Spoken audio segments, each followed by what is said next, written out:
Welcome to My Two Cents with Keith Beggs from Steadfast Wealth Strategies. In this podcast, we show high-level executives and business owners why comprehensive financial planning and executive bonus structures don't have to be too good to be true. Keith draws on his experience in realistic financial planning, and expert guests share his 2 cents about academically based financial planning that you have to hear to believe. Now, on to the show. Welcome to another episode of the My Two Cents podcast. My name is Keith Beggs. I'm the founder and CEO of Steadfast Wealth Strategies. Today, again with us is John McDonough, the Senior Managing Director for Cool Springs Financial, as we continue our conversation about premium financing. How you doing, John? Morning, Keith. How are you? Doing well. Doing very well. So today, we're going to talk specifically about uses for business owners, right? I think we mentioned on the previous podcast that most of our business owners are private companies.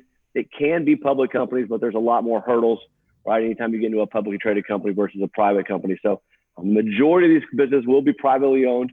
But how are privately owned businesses using premium financing?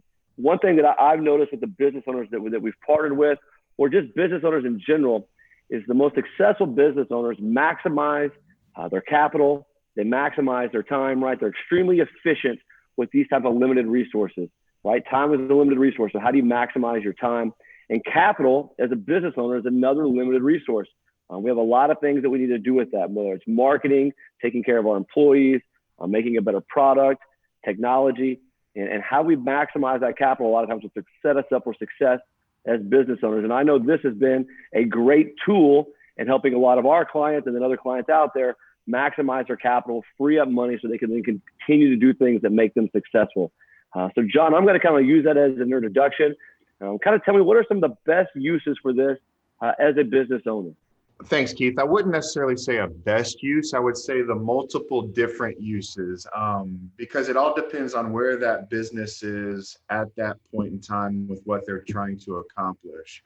We've used our design, our premium finance strategy in a couple different applications. One of them being executive bonus, almost like a deferred compensation plan, something like that has a golden handcuff, a retention tool for business owners for their key components, their key employees of their company, their C-suite executives, their superstar salesperson, that CFO that they don't want to be courted away by another firm, something like that. So our design, when applied properly and structured properly, is able to put a golden handcuff on that individual, a long-term incentive plan where the employee can see the benefit of what this could provide for them in terms of tax exempt distributions from the plan down the road. And they're willing to stay with that company for the next X number of years. And it's customizable to each employee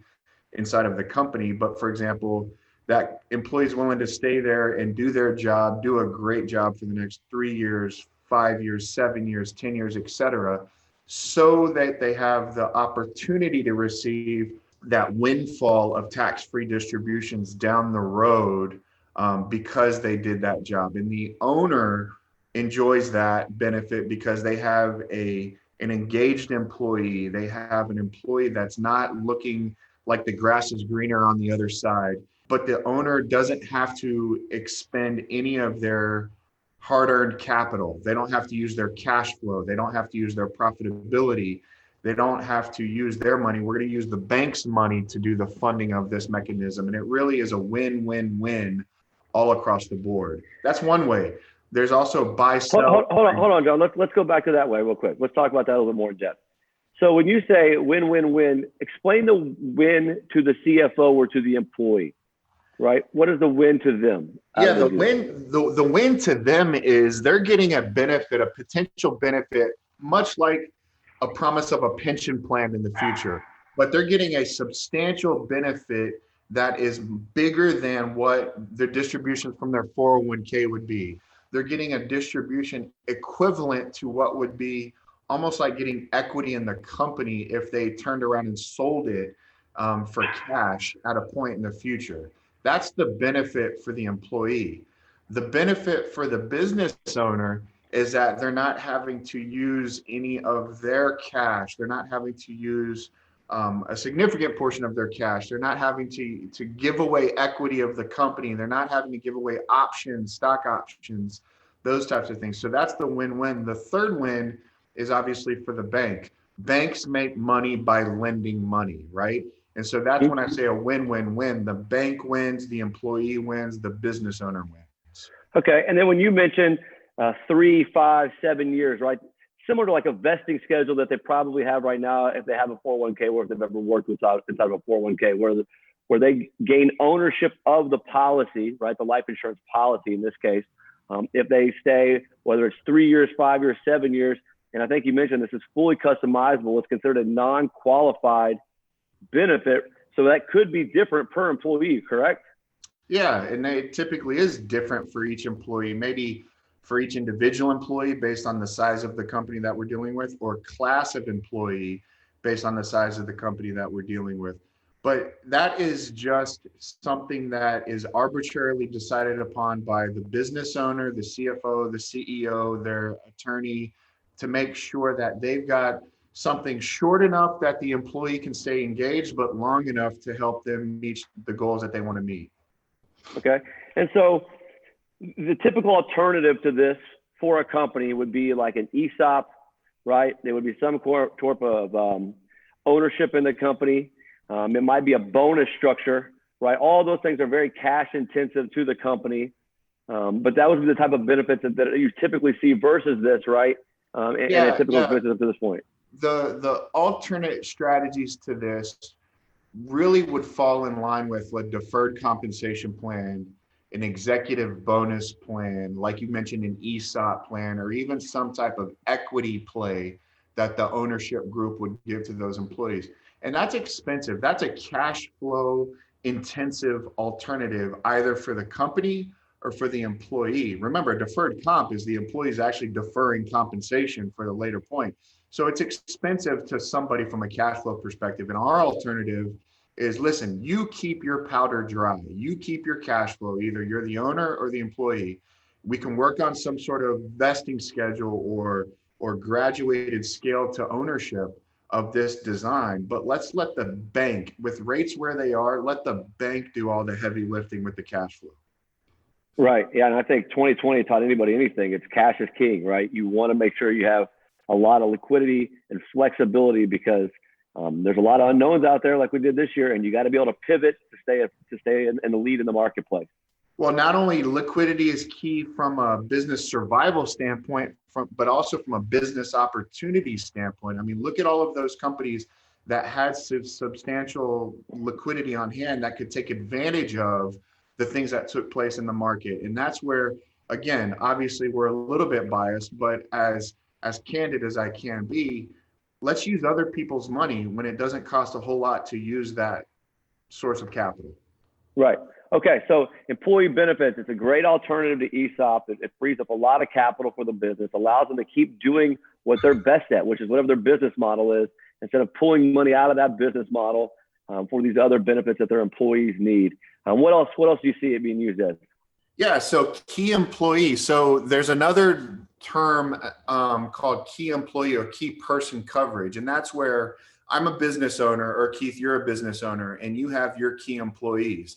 And if you lost those key employees due to premature death, disability, untimely issues happening to them, that would hurt your business because you have to replace that person. You got to recruit, hire, train, replace that person in your firm. And that's a hit to business operations and potentially a hit to business profitability. So there's a way that we can cover that with key person coverage. Again, the bank pays the premiums on behalf of the client, and it doesn't cost the client any cash flow out of pocket.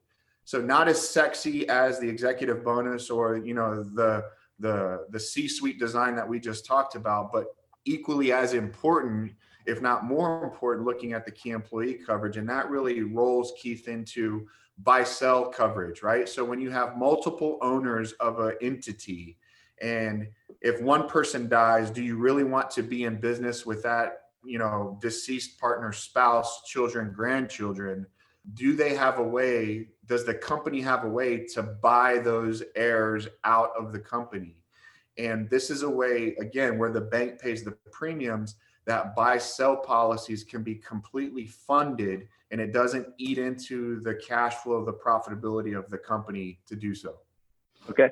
And I know we've seen this a lot with different like law firms. Typically this type of structure is very popular with doctors' offices is another one that we've seen.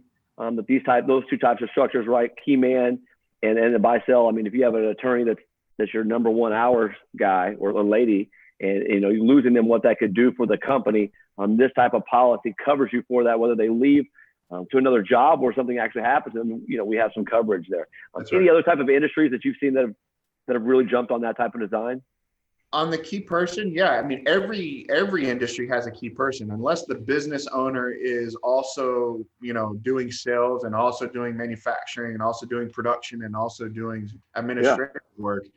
Every industry has key people, right? And business owners just hate thinking about business owners by default, by human nature, tend to be very optimistic and not pessimistic in their view. But we have to look at the reality of it. The equally important issue is that buy-sell issue that I just talked to you about. I mean, gosh, I can't tell you how many people I've talked to who have gone into business with a person. That person has a debilitating something. They're out of the business. And now that person is doing business with that spouse, that their partner's spouse or their partner's children. And there's not enough money in the company to buy them out. And they don't want to go to the bank and get a loan to buy them out. So it really causes a domino effect of problems. And so that's why we found that really when we do a design for somebody, Keith, we're going to look at all three of those components. We're going to look at the buy sell if there's a reason to. We're going to look at the key person because that is in every organization. And then we're going to look at the executive bonus design as well for that retention tool for those C-suites so that the business owner doesn't have to give up any equity, right? So we're going to look at all three of those when possible. Okay. Yeah. So a lot of times you might offer a policy to a key employee as an executive benefit or bonus structure, and then you'd have a key man on that same employee to protect the company. Right? So one is a benefit to the client, or not the client, excuse me, the employee, and one's a benefit to the company, and they work in marriage well together. That's right. In fact, they're kind of like peanut butter and jelly, right? That we typically don't do one without the other. Right. Yeah. If I want to incentivize you to say, I want to make sure that that I'm covered in case for some reason you don't, we're unable to do that. Great. Are those the three main uses that you see primarily with the business owners? They are. Those are typically the three areas. I mean, there's other spin-off areas that we can look at. For example, there's debt coverage, right? For certain types of companies that have a certain amount of debt that they've signed personal guarantees on, we can put some debt coverage on that. Again, financed as well by the insurance company. If we have any private equity funds where they don't have a history of sales, but they got a huge influx of capital, we can insure that as well, again, using bank financing. So there's a couple different spinoffs, but the three traditional ways that we're going to look at starting to help a company are those three ways: the executive bonus design, the key person design, and then the buy sell design. And when you're going through this process with a business owner, who are you typically meeting with? Just the CEO or the CFO? Are you meeting with the attorneys? Who do they usually typically bring to this type of meeting, or do they need to bring anybody?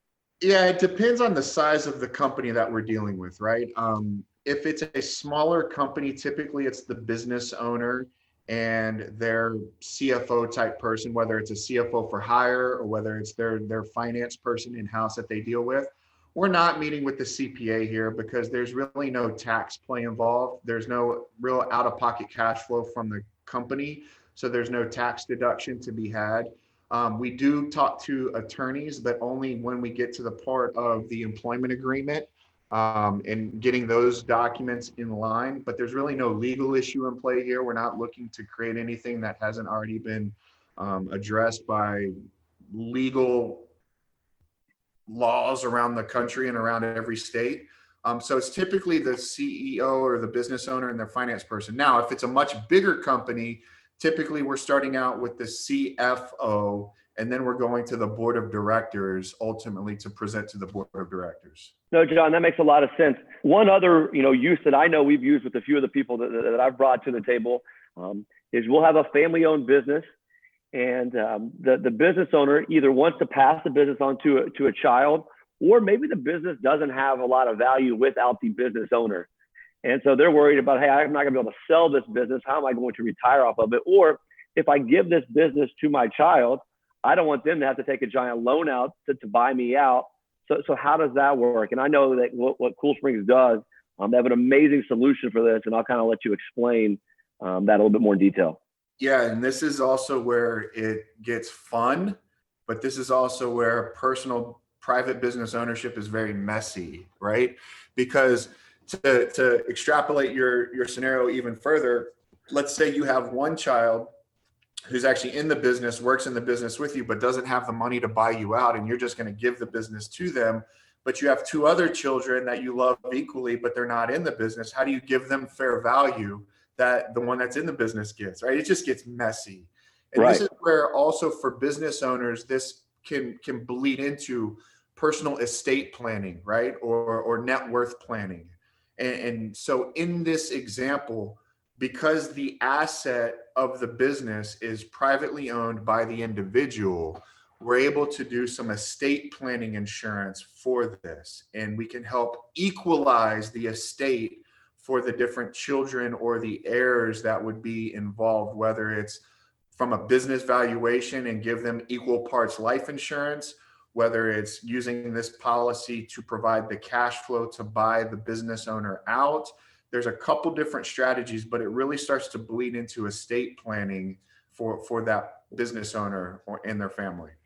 Well, great. Well, that's going to lead us into our next podcast next week.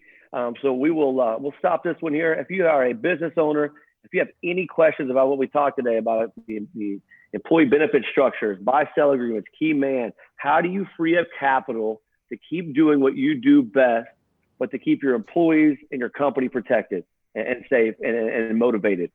Cool Springs has some great opportunities that are non-cash intensive that allows you to keep your powder dry or to invest it in the opportunities that make you the most money. If you have any questions, you can always reach me at Keith@steadfastws.com. You can find us online at steadfastws.com, or you can give me a call at 832-506-9034. John, thanks for joining us, and we'll talk to you soon. Thank you, Keith. Talk to you. Bye-bye. And that's John McDonough of Cool Springs Financial and Keith Beggs of Steadfast Wealth Strategies.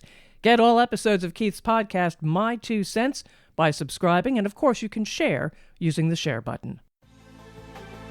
Thank you for listening to My 2 Cents with Keith Beggs. Click the subscribe button below to be notified when new episodes become available. All securities discussed are offered and provided through Steadfast Financial Planning, LLC.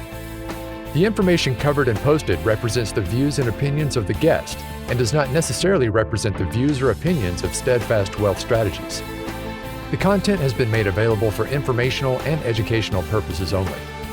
The content is not intended to be a substitute for professional investing advice. Always seek the advice of your financial advisor and/or qualified financial service provider with any questions you may have regarding your investment planning.